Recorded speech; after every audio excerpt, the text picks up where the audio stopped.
हरिओम. आत्मपूजा उपनिषद. योगदास श्री जय गणेश जोशी यांचे प्रवचन. वैश्विक नियम 3. जीवन म्हणजे दुःख. जीवनात कोणीही केवळ सौख्याची अपेक्षा करू नये, कारण तसे कधीही होणार नाही. जर तुम्ही दुःख उपभोगण्याची तयारी ठेवलीत तर तुम्हाला दुःख कमी झाल्याचे, दुःखाची तीव्रता कमी झाल्याचे, दुःख ओसरल्याचे सौख्य मिळेल. सुख असे स्वतंत्रपणे काहीही नसते. दुःखाचा अभाव म्हणजे सुख असते. वैभव असलेल्यांची दुःखे ही गरिबांच्या दुःखांपेक्षा निराळी असतील. वैभवामुळे त्यांची दुःख सोसण्याची क्षमता जास्त असेल इतकीच, परंतु कोणालाही दुःख चुकत नाही. अनेकांनी जीवन म्हणजे दुःख अशी जीवनाची व्याख्या केली आहे, कारण आपला जन्म संचित उपभोगांमुळे होत असतो. संचित उपभोग गत आयुष्यात आत्माचरण न केल्यामुळे शिल्लक असतात. आत्माचरण केले तर देह जीवित असण्यापुरते उपभोग घेतले जातात आणि बाकी साक्षी राहून सृष्टीलीला अनुभवली जाते. परंतु असे होत नाही. देहादी इंद्रियांच्या सौख्यासाठी उपभोग घेतले जातात आणि त्यामुळे असे उपभोग इतर अनेक उपभोगांना निर्माण करतात. ते एका जन्मात शमवता येत नाहीत. त्यामुळे ते संचित होतात आणि देह पतन होताना आत्म्याला लपेटून पुढील जन्माचे फेरे घ्यायला भाग पाडतात. त्यामुळे गतसंचित संपविण्यासाठी योग्य असा कालावधी, त्यासाठी उपयुक्त होईल असा देह, त्यासाठी अनुकूल होईल असा प्रदेश आणि त्यासाठी सहाय्य देईल असे कुटुंब पाहून आपला येथे जन्म होत असतो. अशा प्रकारे जन्म झाल्यावर आपण गतसंचित संपुष्टात आणण्यासाठी आयुष्य जगू लागतो.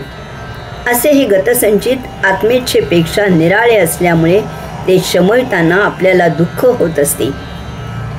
यास्तव दुःख अनैसर्गिक मार्गाने नष्ट करू नये, कारण ते तसे कधीही नष्ट होत नाही.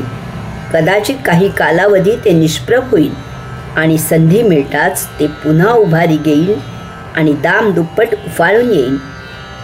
तसेच दुःखाविरुद्ध सुख उभे करू नये. त्या सुखाचा तुमचे दुःख नष्ट करायला काहीही उपयोग होत नाही.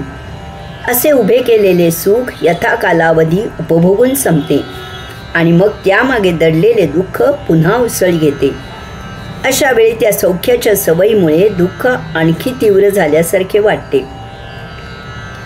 जीवनात दुःख कमी होणे, दुःखाची तीव्रता कमी होणे, दुःखात सुखद धक्का बसणे, दुःखात सुख उपभोगायला मिळणे, बस हे इतकेच सौख्य असते. कोकणात घडलेला एक प्रसंग सांगतो. एकदा एका तळ्याच्या काठावर सापाला कांबेरूमध्ये, कांबेरू म्हणजे सापाला पकडण्यासाठी लांब दांड्याचा त्रिशूळ, पकडले होते. त्याच्या पोटात कांबेरू खुपसले होते. सापाने सुरुवातीला त्या कांबेरूला खूप चावे घेऊन स्वतःची सुटका करून घेण्याचा बराच प्रयत्न केला, परंतु त्यात त्याला यश येत नव्हते. आपण पुरते फसले आहोत, मृत्यू स्वीकारणे अपरिहार्य आहे याची त्या सापाला जाणीव झाली असावी, कारण त्याने चावे घेणे सोडून दिले होते. हालचाल केली की पोटात खुपसलेले कांबेरू जास्तच टोचत होते. यामुळे तो साप मरणाची वाट पाहत थांबला होता. इतक्यात त्या तळ्यामधून एक बेडूक बाहेर आला आणि दुर्दैवाने उड्या घेत घेत त्या सापाच्या समोर आला.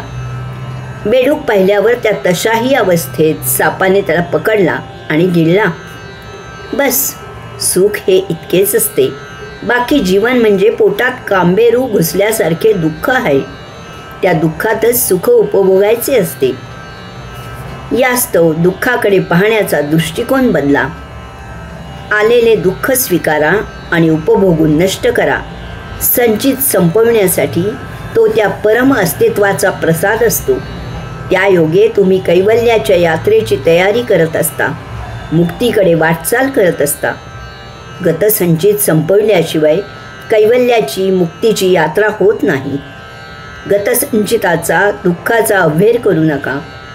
तुमच्याच गतकरणीमुळे ह्या जन्मी तुम्हाला सुखदुःख मिळत असते. ते उपभोगून संपवले तर त्यायोगे तुम्ही दुःखाच्या आणि सुखाच्या अतीत जाल आणि दोन्हीपासून मुक्त व्हाल. तेथे कैवल्य असते. जीवन म्हणजे दुःख हा वैश्विक नियम आहे. हरिओम.